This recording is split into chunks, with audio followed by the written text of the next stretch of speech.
నిహారిక. ఈ పేరుకు పెద్దగా పరిచయాలు అవసరం లేదనే చెప్పాలి. నిహారిక ఇదివరకే తెలుగులో హీరోయిన్గా కొన్ని సినిమాలు చేసింది. అయితే 2020లో జొన్నలగడ్డ చైతన్యని పెళ్లి చేసుకున్న తర్వాత కొన్నాళ్ళు యాక్టింగ్ని పక్కన పెట్టేసింది. పెళ్లి చేసుకున్న సంవత్సరానికే ఈ జంట విడాకులు తీసుకున్న విషయం అందరికీ తెలిసిందే. అయితే డివోర్స్ అయిన తర్వాత కాస్త గ్యాప్ ఇచ్చి 1-2 వెబ్ సిరీస్లలో నటించింది. కానీ అవేమంత చెప్పుకోదగ్గ పాత్రలు అయితే కాదు. నిహారిక తెలుగులోనే కాకుండా రీసెంట్గా తమిళ్లో కూడా ఒక మూవీ చేసిన విషయం తెలిసిందే.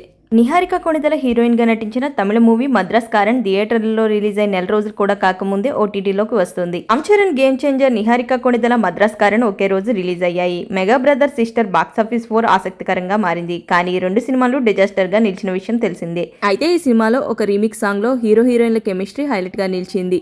సాంగ్ కి నిహారిక కొణిదెల, షేన్ నిగమ్ రొమాంటిక్ స్టెప్పులతో అదరగొట్టిన విషయం తెలిసిందే. అయితే నిహారిక నటించిన ఈ సాంగ్ నెట్టింటి హాట్ టాపిక్ అయిన విషయం కూడా తెలిసిందే. అయితే ఈ మూవీ ఫిబ్రవరి 7 నుంచి ఆహా తమిళ ఓటీటీలో స్ట్రీమింగ్ కాబోతుంది. రిలీజ్ డేట్ ను ఆహా ఓటీటీ అఫీషియల్ గా అనౌన్స్ చేసింది. ఒక యాక్షన్ పోస్టర్ ను అభిమానులతో పంచుకుంది. అయితే థియేటర్లో రిలీజ్ అయిన నెల రోజుల్లోపే ఈ మూవీ ఓటీటీలోకి రాబోతుండటం విశేషం. పొంగల్ కానుకగా జనవరి 10న మద్రాస్ కారన్ థియేటర్లో సందడి చేసింది. ఇలాంటి మరిన్ని interesting cinema and celebrity updates కోసం సినిమా కబర్లు ఛానల్ని సబ్స్క్రైబ్ చేసుకోండి. వీడియో నచ్చితే do like, share. Thanks for watching.